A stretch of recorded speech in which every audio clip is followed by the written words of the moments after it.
La haine porte un visage discret dans des villes comme Clerval, caché derrière des haies bien taillées et des sourires polis. Quand une corde est apparue sur le perron de Madeleine Dupuis, les hommes qui l'avaient laissée pensaient qu'elle comprendrait le message et partirait comme d'autres avant elle. Pour eux, elle n'était qu'une vieille femme noire de plus, sans défense, sans importance.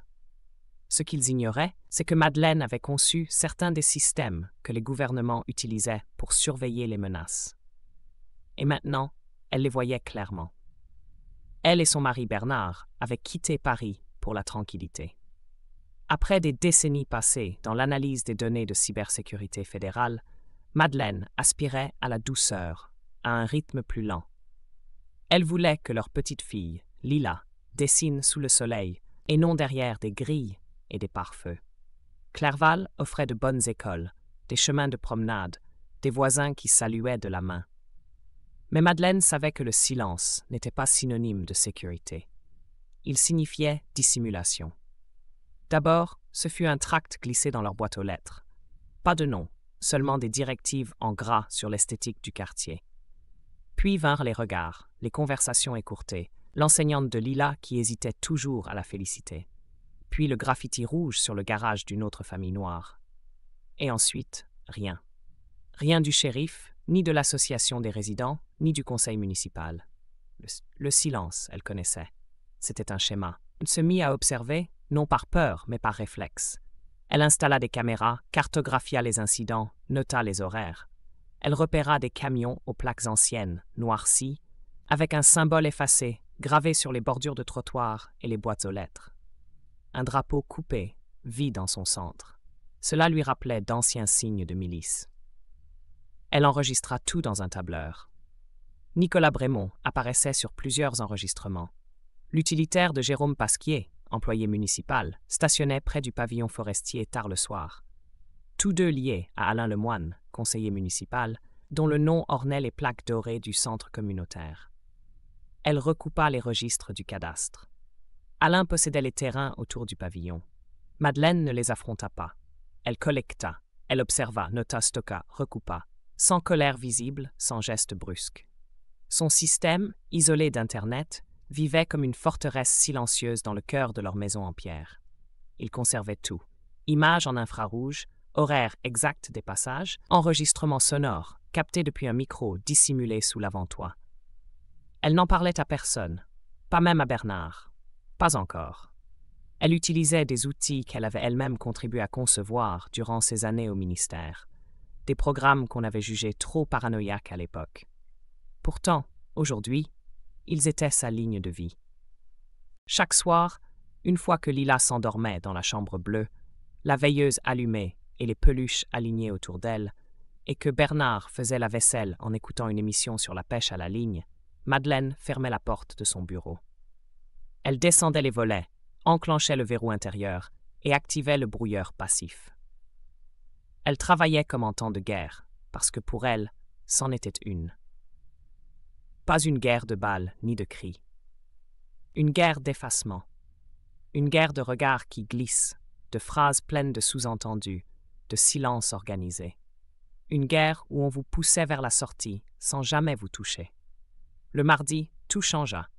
Ce matin-là, le ciel était clair, limpide, avec cette lumière coupante qu'on ne trouve qu'au début de l'automne. Un matin calme, trop calme. Les oiseaux chantaient comme si de rien n'était, comme s'ils ignoraient que le sol devenait traître. Madeleine enfila son gilet, ses pantoufles, et sortit chercher le journal. La boîte aux lettres grinça, habituée à sa main. Elle ramassa le quotidien roulé, une ficelle bleue autour. Puis elle s'arrêta net, juste devant le portail, une corde. Pas n'importe laquelle, épaisse, nouée, 3 tours, accrochée à un clou planté dans le poteau. Intentionnelle, placée là pour être vue. Pas de panique, pas d'erreur. Un message, clair comme la morsure du vent contre ses joues. À Clerval, on disait « Madame » en souriant. On vous offrait des confitures au vide-grenier. On parlait de pluie avec une douceur sucrée. Mais les vraies intentions se cachaient dans l'ombre des granges, derrière les rideaux tirés. Madeleine ne dit rien, ne broncha pas. Elle resta là en pantoufles, le journal contre sa poitrine, le froid rongeant ses doigts. Puis elle rentra. Elle ferma le verrou, enclencha le loquet supplémentaire. Un tic-tac ancien résonnait dans l'entrée, régulier, implacable. Elle alla dans la cuisine, fit du thé, non pour le réconfort, mais parce que le rituel l'ancrerait. Le poids de la tasse chaude dans sa main valait mieux que 1000 mots. Elle monta à l'étage. Dans son bureau, elle sortit la clé en laiton de la petite boîte à couture. Elle ouvrit le dossier nommé drapeau creux, local. 3 niveaux de chiffrement, un dossier déguisé en patron de tricot pour une écharpe ajourée. À l'intérieur, des images aériennes, des copies de plaques minéralogiques, des profils, des noms, des dates, des motifs, des cartes de déplacement. Elle avait suivi les allées et venues de certains hommes, les appels depuis les cabines encore actives, les prénoms qui revenaient dans les réunions du conseil. Elle avait voulu croire à la coïncidence. Mais après une vie à suivre les menaces numériques, à démêler des flux d'informations entrecoupés, elle connaissait la différence entre bruit et signal. Le signal était limpide, le message n'était plus codé. Cette nuit-là, à 3h27 exactement, 3 hommes traversèrent sa cour. Pas de cagoule, pas de précaution. Vêtus de noir, oui, mais sans masque. Ils n'avaient pas peur d'être vus. Pas peur des caméras. Les capteurs de mouvement captèrent leur silhouette, leur démarche assurée. Gants aux mains, ils ne laissèrent pas de traces évidentes, mais Madeleine savait où regarder. L'un portait une bombe de peinture. Les 2 autres, des couteaux longs, utilitaires. Celui avec la peinture tagua son garage. Partez ou brûlez. En lettres capitales, rouges, dégoulinantes. Les autres crevèrent les pneus de leur voiture familiale, un par un, méthodiquement. Un rire bref s'échappa de l'un d'eux. Un son vide, tranchant, comme un fragment de verre. Ils ne parlaient pas, comme s'ils avaient répété leur danse. Quand ils eurent terminé, l'un d'eux s'approcha du massif d'hortensia et essuya son couteau sur les pétales bleus, les écrasant comme un geste d'adieu. Madeleine ne réveilla pas Bernard. Elle ne cria pas. Elle ne toucha à rien. Elle descendit calmement, attrapa son vieil appareil photo réflexe. Elle prit des clichés, un par un, sous plusieurs angles. Les lettres, les pneus, les gants jetés sous le banc. Puis, attirée par une anomalie dans le silence, elle marcha jusqu'à la clôture, près du grand orme. Là, sous les branches basses, dans l'herbe couverte de rosée, elle trouva le chat du quartier. Gris, rayé, reconnaissable à sa patte blanche.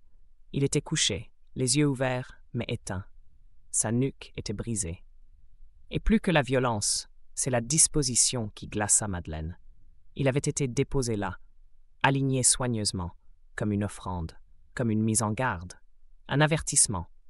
Elle envoya les preuves à des groupes de défense des droits civiques, à des journalistes indépendants, à un blog anonyme qu'elle avait soutenu sous pseudonyme pendant les révoltes 2012, à un collectif de lanceurs d'alerte qu'elle avait conseillé jadis, dans une autre vie. Elle utilisa des réseaux chiffrés, des tunnels VPN à double rebond, des connexions temporaires. Elle soigna chaque mot, supprima toute métadonnée, encrypta chaque pièce jointe. Puis elle attendit. Aucune réponse. Pas même un accusé de réception. Les adresses étaient toujours actives, les clés publiques toujours valides, mais le silence tomba comme un couvercle. Madeleine comprit. Soit ils avaient peur, soit ils étaient déjà compromis. Dans les 2 cas, elle était seule. La police ne faisait plus semblant d'agir pour des gens comme elle. Trop âgée, trop discrète, trop instruite, trop gênante. Ils auraient pu venir prendre une déposition, poser quelques questions. Ils ne le firent pas. Le lendemain matin, Bernard vit le tag. Il venait de sortir pour sortir les poubelles. Il se figea, un sac dans chaque main, les épaules contractées. « Tu l'as laissé ?» demanda-t-il, voix basse, presque choquée. Madeleine hocha la tête. Elle ne détourna pas les yeux du mur. « Il doit être vu. » Il la regarda longuement, puis la peinture dégoulinante, puis le couloir menant à la chambre de Lila. Il ne dit rien pendant plusieurs secondes. Puis, « Tu crois que ça les arrêtera ?» Elle répondit, sans hausser la voix. « Non, mais on va les nommer. » Ce jour-là, elle transforma leur maison en forteresse invisible. Elle installa des capteurs de chaleur sous le perron, des micro-objectifs dans la charnière de la boîte aux lettres, et cacha un drone modifié dans une coque de gouttière peinte. Il pouvait décoller sans bruit à la verticale, filmer à 360 degrés et revenir en se posant dans l'obscurité. Elle plaça un second réseau interne sur un circuit isolé, alimenté par batterie. Elle passa la journée à recabler les prises, à inspecter les planchers, à balayer les ondes. Et c'est là qu'elle les trouva. 2 micro-espions placés avec soin. Un sous la table basse, l'autre dans la ventilation de la cuisine. Des modèles récents, bien faits, intégrés. Elle les laissa. Qu'ils entendent. Qu'ils entendent le silence. Qu'ils entendent Lila raconter sa journée d'école. Bernard fredonnait les années 70 en préparant du pain perdu. Qu'ils croient au calme, qu'ils pensent avoir gagné du terrain, ce serait leur faiblesse. Elle monta ensuite au grenier, dégagea une boîte en bois verni au fond d'une armoire scellée, un coffret. Elle ne l'avait pas ouvert depuis 10 ans, pas depuis la retraite. À l'intérieur, posée avec soin, entourée de mousse noire, une arme de poing. Légale, enregistrée, nettoyée chaque année par routine, comme un vieux souvenir qu'on ne veut pas voir mourir. Elle la nettoya encore, lentement, chaque pièce démontée, huilée, essuyée. Pas pour s'en servir. Pas encore. Mais pour être prête. Ce n'était pas l'escalade. C'était de la lucidité. On n'affronte pas un prédateur avec de l'indignation. Puis, alors que la lumière baissait derrière les rideaux, une enveloppe apparut dans leur boîte aux lettres. Épaisse, papier recyclé, légèrement granuleux. Aucun expéditeur, pas de timbre. Son nom imprimé en lettres capitales, nettes, sans bavure. Madeleine Bérard. Elle rentra sans mots, referma la porte, vérifia les gonds. Elle ouvrit l'enveloppe dans le bureau, sous une lampe à faible intensité. À l'intérieur, des photos, argentiques, développées à l'ancienne. Des tirages soignés, pas de numérique. Elle sur le perron avec une tasse. Elle dans son manteau beige à la portière de sa voiture. Elle et Lila dans la cuisine, de dos, mais reconnaissables. Cela signifiait une chose simple. Ils étaient entrés, pas espionnés, pas observés à distance. Entrés, dans la maison, dans le cœur du foyer. Pas de traces de forçage, pas d'effraction visible, juste une démonstration. Un frisson lui remonta la colonne vertébrale. Elle comprit alors que la ligne rouge était franchie. Elle décrocha son téléphone secondaire, celui que même Bernard ignorait. Elle appela Antoine Serre, un homme qu'elle n'avait pas vu depuis 15 ans. Ils ne s'étaient pas parlé depuis qu'elle avait quitté les services, le cœur brisé, mais la conscience claire. Elle savait qu'il répondrait. Il devait répondre. Il décrocha vite. Pas de formule, pas de surprise. Le code est décrypté, dit-il sans préambule. Ce n'est pas un gang. Ils utilisent des scripts d'une ancienne initiative fédérale. Madeleine se pencha légèrement sur le bureau, le souffle court, le regard fixé sur l'écran comme si les pixels pouvaient lui répondre. Elle murmura « Opération Bastion ». Exact, recyclé. La voix d'Antoine, distante mais nette, résonna dans son oreille comme une gifle douce. Gouvernement local, sous-traitant privé, une milice sous couvert de défense civique. Il s'appelle Drapeau Creux sur les canaux. Mais c'est ton code, Madeleine. Ton empreinte, ton architecture. Elle ferma les yeux une seconde. Pas de panique, pas de choc, juste une clarté tranchante. Elle ouvrit ses anciens fichiers, déterrés de disques durs isolés, autrefois archivés avec une rigueur presque militaire. Protocole de voisinage, indices de menaces comportementales, modélisation des risques, scoring anonyme. Des dizaines de milliers de lignes. C'était censé prévenir la violence, aider à anticiper les dérapages, protéger les communautés fragiles. On l'avait pervertie. Elle relut son propre code comme on relit une lettre d'amour trahie. Les seuils avaient été modifiés. Les alertes, reconfigurées pour désigner des profils comme le sien. Vieillesse, discrétion, autonomie, désormais facteur de danger. Elle comprit que l'arme n'avait jamais changé de main. Elle avait juste changé de cible. Elle divulgua tout, le code source, les vidéos, les modèles comportementaux, les croquis de leur schéma de circulation, les routines des patrouilles. Pas les noms, pas encore. Elle flouta les identités humaines, mais pas les preuves. Elle voulait que le scandale porte sur le système, pas encore sur les visages. Pas tout de suite. Elle créa une instance sécurisée, injecta les fichiers en plusieurs blocs, les posta sur des plateformes protégées. En 6 heures, le hashtag Drapeau Creux exposé explosait sur les réseaux. Screenshot, copie locale, analyse en direct. Le bruit devenait signal. Et cette fois, le signal ne pouvait plus être ignoré.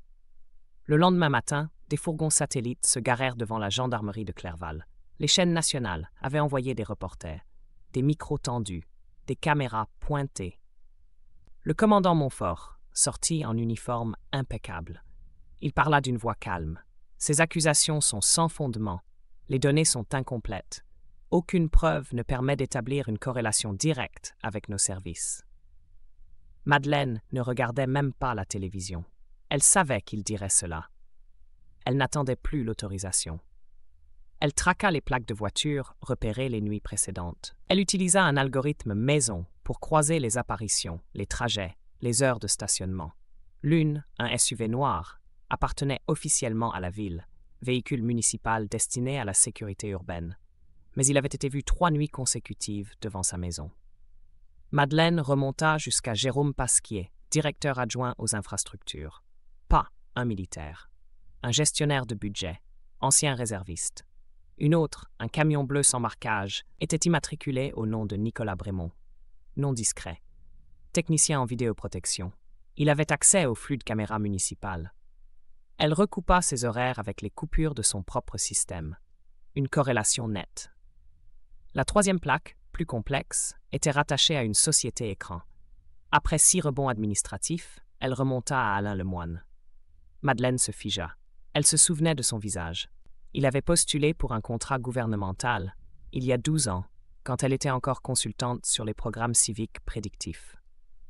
Il n'avait pas été retenu. Profil instable, trop zélé. Apparemment, il avait trouvé d'autres portes ouvertes. Alors qu'elle consultait ses données, Lila apparut dans le bureau, les cheveux en bataille, serrant un petit carnet. « J'ai vu ça près de l'allée, mamie, » dit-elle timidement, montrant des dessins tracés à la main. Des symboles, croisés, géométriques, gravés à la craie sous la boîte aux lettres. Madeleine les scanna immédiatement, les intégra à son logiciel de veille. Des avertissements codés, des marques de repérage. Elle les avait déjà vus. Dans un autre pays, sur d'autres murs. Elle comprit qu'elle ne pouvait plus rester dans la maison, que la guerre numérique se déplaçait désormais dans le monde physique. Elle prépara un sac, copia les données sur un support chiffré, coupa ses systèmes, désactiva toutes les connexions. Elle embrassa Lila, confia la petite à Bernard sans tout expliquer, juste assez pour qu'il comprenne. Puis elle prit la route vers l'est. 2 heures à travers la campagne, jusqu'à la ferme de Vincent Delorme. Un nom qu'elle n'avait pas prononcé depuis 20 ans. Un homme qu'elle avait formé, qu'elle avait aimé autrefois comme on aime ses pères, avec respect et méfiance mêlées. Il ne s'était pas vu depuis un siècle, semblait-il. Il l'attendait, sans surprise. Elle déposa la mallette sur la table. Il lut les documents sans un mot, les sourcils froncés, la mâchoire serrée. Elle ne parla pas non plus. Il tourna les pages lentement, pesant chaque ligne comme un jugement. Puis il releva les yeux. Ils n'ont pas enterré le programme, Madeleine. Ils l'ont morcelé. C'est pire. Chaque comté, chaque groupe de surveillance locale, chaque contrat opaque. Des fragments du même monstre. Ils l'ont décentralisé, dissimulé, embauché des bras qui ne posent pas de questions. Il se pencha légèrement, presque à regret. Tu étais l'une des meilleures. Tu ne pouvais pas savoir. Elle ne répondit pas. Elle savait. Ou plutôt, elle avait su. Mais pas assez tôt. Et surtout, pas où regarder. Il ajouta, la voix plus basse. Thomas savait, il a laissé faire. Elle repartit au crépuscule. Les ombres des arbres s'étiraient sur la route comme des doigts fatigués. Le ciel était zébré de stries pourpres, comme si la lumière elle-même hésitait à rester. La fatigue pesait sur ses épaules, mais elle conduisait d'un seul bloc, droite, le visage figé. Elle savait où aller. Elle passa chez Thomas Renard, autrefois ingénieur de liaison pour les infrastructures de données. Maintenant prêtre, retiré dans un presbytère au bord d'un hameau sans nom, il vint à la porte sans surprise, comme s'il l'attendait. Toujours mince, toujours propre, avec ce regard doux qui dissimulait trop de secrets. Il ouvrit la porte, l'air paisible. « Je savais que tu viendrais, » dit-il simplement. Elle ne répondit pas tout de suite. Ils se regardèrent longtemps. Puis elle entra. Ils ne parlèrent pas de foi, ni de Dieu, juste de mémoire. « Je voulais te protéger, » dit-il après un long silence. Elle le fixa, immobile. « Tu protégeais le système de moi. » Il ne nia pas. Il baissa seulement les yeux. Elle tendit une clé USB toute petite, dans un étui de métal sombre. Il y a les logs, et les copies d'ordre signées. Tu sais lesquelles. Il la prit. Elle se retourna sans attendre de bénédiction, sans pardon, sans au revoir. Puis elle sortit dans la nuit, ses pas étouffés par les feuilles humides. Cette nuit-là, ils entrèrent. Pas de violence visible, pas de vitres brisées, pas de serrure forcée. Une intrusion chirurgicale. Ils contournèrent tous ces systèmes, chaque capteur, chaque objectif. Ils prirent ses disques, ses sauvegardes cryptées et, plus cruel que tout, le carnet de Lila, ce cahier à spirale aux pages remplies de dessins naïfs. Un cheval à ailes, un soleil avec des lunettes. Ils avaient volé son enfance. Sur son téléphone, un message vocal, en voix synthétisée. « Tu défais ce que tu as construit. Arrête. » Elle écouta immobile. Elle ne répondit pas. Elle ne pleura pas. Elle ne consulta personne. Elle continua. Le lendemain, elle annonça un rassemblement. Pas dans une salle municipale, pas dans un auditorium, sur sa propre pelouse. Là où ils avaient tagué, là où la menace avait voulu prendre racine. Pas de discours prévu, pas de micro. Juste la vérité. Bernard organisa. Il planta des chaises de jardin, aligna des thermos de café, prépara de quoi écrire. Lila, sérieuse, appliquée, dessina une affiche, une ligne brisée, un symbole déformé, un œil fermé en son centre. Personne ne lui avait soufflé l'idée. Elle avait compris. Les gens vinrent, certains hésitants, d'autres en colère, des voisins en manteau épais, des journalistes indépendants, des curieux, des figures locales, des militants fatigués, des anciens collègues. Pas de pancarte, pas de slogan, seulement des visages. Madeleine se tint debout sur une caisse retournée. Le vent léger faisait vibrer les feuilles du tilleul derrière elle. Elle n'avait rien écrit. Elle parla sans notes. Elle raconta tout, ce qu'elle avait conçu autrefois, les objectifs, les idéaux, la dérive, les algorithmes transformés en matrices d'exclusion, les seuils de confiance retournés contre les plus vulnérables. Ce que c'était devenu. Elle ne se défendit pas. Elle n'implora pas le pardon. Elle parla de mécanique, de logique pervertie, de voisinage blessé. Elle cita des exemples, nomma des processus, traduisit les lignes de code en souffrances réelles. « Quand la machine blesse vos proches, dit-elle d'une voix calme, on ne la répare pas en silence. On la démonte. » Le silence fut absolu. Un de ces silences rares, chargés de densité, de décision. Puis une main applaudit. Une autre suivit, et encore une. Bientôt, un grondement d'approbation monta. Pas un tonnerre, mais une vibration déterminée. Elle rentra et cette fois publia tout. Pas sous pseudonyme, pas sur des réseaux sécurisés, sous son nom. Madeleine Bérard, ancienne analyste en modélisation prédictive, fichiers non floutés, images non censurées, déposition, code, traces, nom, procédure. En 24 heures, les médias nationaux appelèrent. Radio, plateau télé, débat public, questions, enquête. Le ministère annonça l'ouverture d'une commission spéciale. Le commandant Montfort fut suspendu, puis rapidement inculpé pour complicité de manipulation de données et usage illégal de dispositifs de surveillance. Le moine, confronté à ces signatures et à la documentation saisie, fut suspendu à titre conservatoire, en attente d'audition. Jérôme Pasquier, lui, choisit une autre voie. Il convoqua une conférence discrète dans les locaux de la mairie. Il lut une déclaration écrite, sans lever les yeux. « Je n'ai pas su arrêter ce qui devait l'être. Je ne nie pas ma responsabilité. Je démissionne de toutes mes fonctions. » Pasquier démissionna. Le réseau Drapeau Creux s'effondra. Pas dans un vacarme de sirènes, ni sous la lumière de projecteurs. Lentement, méthodiquement. Comme un vieux bâtiment rongé de l'intérieur, il se fissura sous le poids de ses propres secrets. Certains agents disparurent, d'autres furent arrêtés. Des contrats furent annulés, des budgets gelés. Ce n'était pas un triomphe éclatant, mais une dislocation progressive. Irréversible. Madeleine suivit cela à distance. Elle ne donna plus d'interviews, refusa les invitations, les plateaux télé, les sollicitations politiques. Elle avait livré sa vérité. Elle n'était pas venue pour devenir icône. Elle savait que ceux qui veulent réparer ne doivent pas rester sous les projecteurs. Elle ne retourna jamais dans la cybersécurité. Elle choisit autre chose, quelque chose de plus doux, mais pas moins radical. Elle se mit à enseigner. Pas dans des amphithéâtres ou des colloques, dans des centres communautaires, des salles de quartier aux murs défraîchis, des locaux où l'on sentait encore la poussière des générations précédentes. Elle enseigna à des adolescents agités, à des jeunes désabusés, à des parents perdus, non pas à coder pour surveiller, mais à comprendre pour protéger, à bâtir sans écraser, à penser des réseaux comme des ponts, pas comme des pièges. Elle enseigna à ne pas construire pour dominer. Lila, elle, continua à dessiner.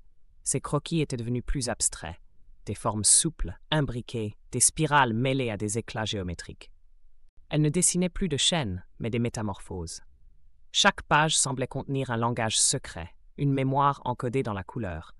Parfois, elle les montrait à Madeleine, en silence, et Madeleine comprenait. Bernard, lui, planta des tournesols, juste là, sous l'orme, là où pendait autrefois la corde, grise, nouée. Chaque printemps, les fleurs jaunes surgissaient comme une révolte joyeuse. Bernard disait qu'elles n'effaçaient rien, mais qu'elles obligeaient le sol à respirer autrement. Il les entretenait avec soin, parlant aux tiges, pinçant les feuilles mortes comme un vieux jardinier qui n'a plus besoin de guerre. Le sol n'oublia pas, mais il guérit. Là où le chat avait été laissé, couché dans l'herbe comme un message, gisait désormais une sculpture. Une chaîne brisée, en acier brut, lourde, rouillée par endroits, sans plaque, sans légende. Elle n'en avait pas besoin. Les gens savaient. On disait qu'un forgeron local l'avait forgée à partir de pièces récupérées sur les caméras arrachées, les serrures forcées, les poignets tordus. Une sorte d'autopsie du passé. Un soir d'automne, Madeleine s'y tint, immobile. La main de Lila dans la sienne. Autour d'elle, des rires. Des guitares grattées maladroitement. Des enfants qui couraient. Des jeunes qui partageaient des plats sur des nappes au sol. Le perron qui avait été marqué pour le silence était devenu l'endroit où il avait pris fin. Là, sur les marches, des débats éclataient parfois. Mais on ne craignait plus d'y parler. Ils ne revinrent jamais. Ceux de la nuit. Les hommes sans masque. Le système qu'ils servaient. Leurs signaux s'étaient tus. Leurs ombres avaient fui. Mais Madeleine savait que ce genre de silence n'était jamais définitif, seulement en pause. Elle restait vigilante, pas peureuse, juste lucide. Cette nuit-là, alors que Lila dormait et que Bernard lisait dans le salon, Madeleine sortit seule. Elle traversa le jardin. Le vent était doux, mais chargé d'un froid lent. Elle s'arrêta devant la sculpture, passa sa main sur l'acier rugueux. Elle ferma les yeux. Elle pensa à tous ceux qui n'avaient pas eu le temps de parler, à ceux qui n'avaient pas eu la force, à ceux qu'on avait réduits au silence avant qu'ils puissent dire non. Elle pensa à ses années dans le système, à ses aveuglements, à ses silences, et à sa voix retrouvée. Puis elle sentit une vibration dans sa poche. Un vieux téléphone qu'elle n'utilisait plus. Un modèle sans carte SIM, destiné uniquement aux urgences de l'ancien monde. Il n'avait pas sonné depuis des mois. L'écran s'alluma. Un message. Une phrase. Bastion 2-0, en veille. Elle recula d'un pas. Le vent tourna brusquement. Les lumières de la maison clignotèrent une seconde. Elle leva les yeux vers la nuit, et pendant un instant, elle crut distinguer un point rouge immobile dans le ciel. Le passé, peut-être, ne meurt jamais. Il change de forme. Elle souffla longuement, puis tourna lentement les talons, rentra chez elle et verrouilla la porte. Pas par peur, par préparation.